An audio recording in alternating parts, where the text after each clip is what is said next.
Top 3 qualities you're looking for in a woman. So to even get I wouldn't list beauty or sexiness as one, because to get in the door, that's a requirement of even getting in the door, right? That's prerequisite. Right? So number 1, they have to be attractive. Well, okay, but I'm going to use these 3 as what's going to make me keep them around. Okay. As a girlfriend, a potential baby mama, whatever, right? Yes. Because that's what I'm actually looking for. I'm not looking for a baby mama.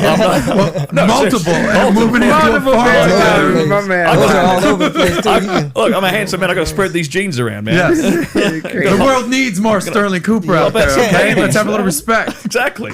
Okay. So what you're saying is the attractiveness, that's the obvious. We're not even going to put that in the top 3 because it's self-explanatory. Now what's going to keep you there? Is that where you're going with this? Exactly. For me, it's going to be loyalty, submissiveness, and her ability to improve my social standing in some way. Right? Okay. So the loyalty, we get the submissiveness, unless you want to. Okay. Exactly the same principle. The social standing part, I want to hear more about that. So, okay, there's many ways a woman can do that, right? Okay, is she somehow connected in a network that can help me financially or help with my business or whatever? Does she, how does she make me look in public? When I walk out the door with her on my arm, does she make me look like the man? Is she looking up at me with adoring eyes as we're sitting there at dinner, and all the guys who I'm doing business with around that table are looking at me with more respect now? That's a massive way a woman can add value. Thing. That's a huge thing. That's powerful. That's powerful. Right? And if she's genuinely beautiful and attractive, that's powerful. She's also going to make me look really good when I step out with her. Of course. Right? So that's something a woman can actually add value to a man's life with, and most women don't even really understand that. And we talked about how kind of masculine a lot of women can be these days. They're actually doing the opposite by making their man look like a bitch. Facts. In public. By talking back to him, by disrespecting him in public. Oh my God. I had to pull my buddy aside. He was in love with this girl, and she was full on disrespecting my boy on his birthday. No. She's like, he doesn't even know what he likes. I remember I didn't do it that day. And then he's like, they ended up breaking up. I was like, brother, the way that your girl was treating you, unacceptable. Yeah. On your birthday, dog? I can't even imagine what's happening not on your birthday. He's like, yeah, she's kind of lippy. I'm like, lippy? You might got to give her a little foul lip. What? I muffled that. Nobody. As you were, sir. Another example of, behavior that can make me look really good in public. Okay, we're at the club the other night, and my girl was there, and then my boys had their girlfriends there.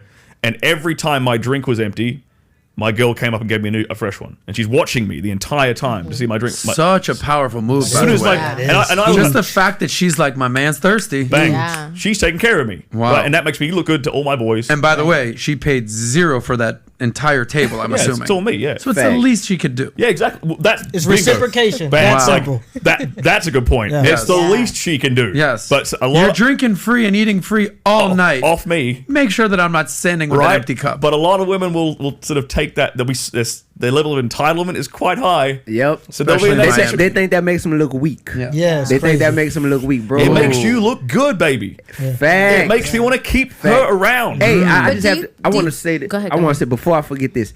I think a lot of women have a problem when the paradigm shifts to where the man in the relationship is actually the prize. Women are conditioned that they're the prize in society, right? They're the prize, and I have no problem pursuing you, but I will not chase you.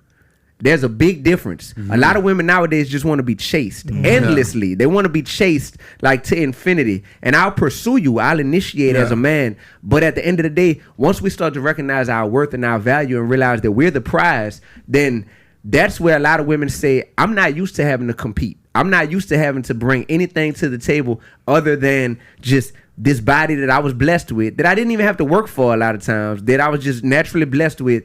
And that's the problem is women are not willing to compete because if they want a man who is, in the upper echelon, they have to realize that if you want him exclusively, me and my bro right here, we talking about two different things. I'm seeking out one woman. He is like, bro, that's not even I'm not even trying to. You're trying to repopulate.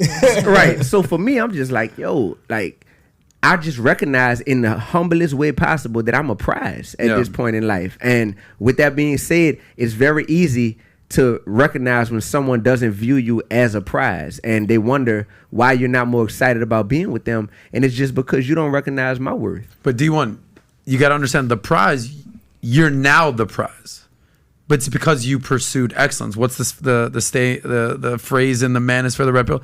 Chase excellence, not women. Yeah. Okay. Because the more excellent of a man you become, the more women will show up. Facts. You weren't a prize 15 years ago. Facts. You were driving around in your 1980 Corvette, but because that's all you could afford at the time. Facts. So your mindset had to upgrade to be like, all right, I just went from being just a regular old rapper to, oh, now I'm a hit songs, labels. I'm like, my mindset needs to change right there. That's big. So fact. pursue excellence. So the not people women. watching this need to know that too. Like, bro, when you're 19, 20, 21 years old, you might not be celebrated at that stage in life for being smart, you know, and for having ideas and being focused and passing on, going to the club. You won't get celebrated then. But, bro, give it 5 more years. Yes. Give it 10 more years. Yes. And you will become such a commodity in society, bro. Yes. The world will be in your hands. Respect. Exactly. So all our younger guys out there, life's a marathon, not a sprint, okay? Don't feel bad about yourselves because you're 23 years old and you don't got no money and you can't compete. Take your time. I was broke as shit when I was 26. Broke as shit. I was a millionaire by age 35. Give it 5 years. Give it 10 years. Figure it out. You can do it. Amen. You were finishing up your big 3. And what was the other one I said? I said submissive. I said the ability to make it look good. I said loyalty. Yeah. So for me, loyalty is like, okay, is she going to be? Are you going to be exclusive to me? Boom. Like my penis has been inside of you. Are you? If I see you on like some dude's boat the next weekend, yeah. If you go out on a girls' night the next weekend, if you're at the club, I'm like that is not a loyal woman. Okay. Instantaneously, that disqualifies you as being loyal, right? Because if we have been sexual together, I expect that you will never even put yourself in a position to advertise to another man. But how quickly can you use that? Like if you're with a girl and you go out a couple times and you sleep with each other, she doesn't owe you anything after 2 dates. If I've had sex with her twice, I expect that to be it. Twice. That should be the be all and end all. Wow. So one time you'll let it slide. Oh, one time decides whether she's a hoe or not. Huh. Like one time I sleep with her and then I'm looking.